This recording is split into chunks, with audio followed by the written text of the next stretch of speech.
আরে ম্যানেজার, আমি কিং হোটেলের মালিক, কেউ যেন জানতে না পারে আজকে গরিব সেজে আমি কিং হোটেলে যাব। আর আমি গিয়ে দেখতে চাই আমার হোটেলের মানুষগুলা কেমন। আরে স্যার, আপনাকে দেখে তো মনে হচ্ছে না আপনি কিং হোটেলের মালিক। ঠিক আছে ম্যানেজার, তাহলে তুমি এখানে থাকো। তারপরে প্রিন্স তার হোটেলে ছদ্মবেশ ধরে চলে যায়। আরে আমাদের ভিআইপি হোটেলে আবার কোন ফকির নিয়ে চলে আসলো? আরে মনে হচ্ছে তো এটা রাস্তায় থাকে। আরে এই নিন ম্যাডাম, এই হোটেলে আমার একটা রুম বুক করা ছিল। আরে কই দেখি, আরে এই রুমটা তো অনেক আগেই বুক হয়ে গিয়েছে। আরে ম্যাডাম, আপনি কি বলছেন? এই রুমটা তো আমি সবার আগে বুক করছিলাম। আরে এত কথা বলো কেন? আমি বলছি না তোমার রুম আগেই বুক হয়ে গিয়েছে? আরে তোমাদের মতো গরিব ফকির কি আমাদের এই ভিআইপি হোটেলে থাকার মতো যোগ্যতা আছে নাকি? আরে তাহলে আমার হোটেলে এইভাবে সবাইকে অপমান করা হয়? আমি কিছু জানি না, আমার এখনই রুম লাগবে। আরে রিয়া, এখানে কি হয়েছে? আরে বলেন স্যার, আপনার কি লাগবে? এই তো স্যার, আমি রুম সার্ভিস দিতে চলে এসেছি। তারপরে এই মেয়েটি রুম সার্ভিস দিয়ে অনেক সুন্দর করে ঘরটা পরিষ্কার করে দেয়। আর আপনার যদি কিছু লাগে তাহলে অবশ্যই আমাকে ডেকে নিবে। এই কথাটি প্রিন্স শোনার পরে সে তো অনেক অবাক হয়ে যায় আর মেয়েটির দিকে তাকিয়ে পড়ে। হোটেলের ম্যানেজার থেকে সে অনেক ভালোভাবে কথা বলে, তাই তো প্রিন্স ভেবে নেয় এই মেয়েটাকে ভবিষ্যতে আমার হোটেলের ম্যানেজার বানিয়ে দেবো।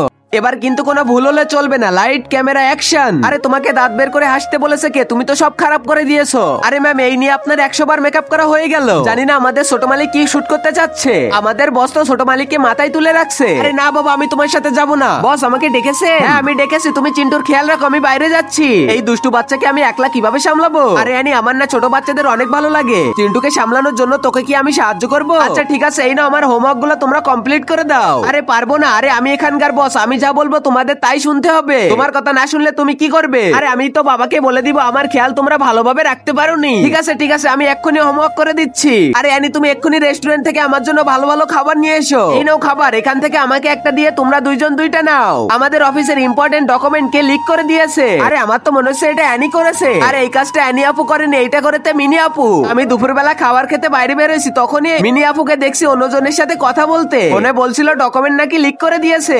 আমি কোম্পানির ছোট বস হয়ে মিনিকে কোম্পানি থেকে বের করে দিলাম। আরে ম্যাম, এই নেন, এইটা আপনার ওয়েলকাম গিফট। আরে তোমরা কি ভেবেছো মিনাকে টাকা দিয়ে কিনবে? মিনাকে কখনো টাকা দিয়ে কিনা যায় না। আরে তুমি চলে যাচ্ছ, আমি ভেবেছিলাম তোমাকে একটা 16 Pro Max কিনে দেবো, তার সাথে একটা রোজ রয়েস আর একটা বাংলো বানিয়ে দেবো। আরে রাহাত, কি বলো? আমি তো মজা করছিলাম। এই দেখো রাহাত, আমি রেডি হয়ে গিয়েছি। এইবার এখান থেকে তোমার যেটা যেটা ভালো লাগে সেটা তুমি খেতে পারো। আরে রাহাত, আমি শুনলাম তুই নাকি একটা টেডিকে বিয়ে করছিস। এখনো সময় আছে, যদি পা ধরে ক্ষমা চাও তাহলে মাফ করে দিতে পারি, না হলে তোমাকে সারা জীবন এই রাস্তার মেয়ের সাথে থাকতে হবে। আরে আপনি কি আমাকে কিছু বলছেন? আরে গরিব ফকিনি, তোর আমার সাথে কথা বলার পারমিশন কে দিয়েছে? আরে ওটা কি বস আসতেছে? আরে কার এত বড় সাহস আমার মেয়ের গায়ে পানি ঢেলে দিয়েছে? আরে এটা কি ওটা তাহলে বসের মেয়ে? আরে এই মেয়েটাকে এখনই আমি অফিস থেকে বের করে দিলাম। আমি গরিব থেকে বড় লোক হতে পেরেছি শুধুমাত্র এই দাদির জন্য। সবসময় আমার কাছ থেকে ধার চেত। এই মেয়ে, তুমি আমাকে 500 টাকা দাও। আরে আমি তো তোমাকে চিনি না।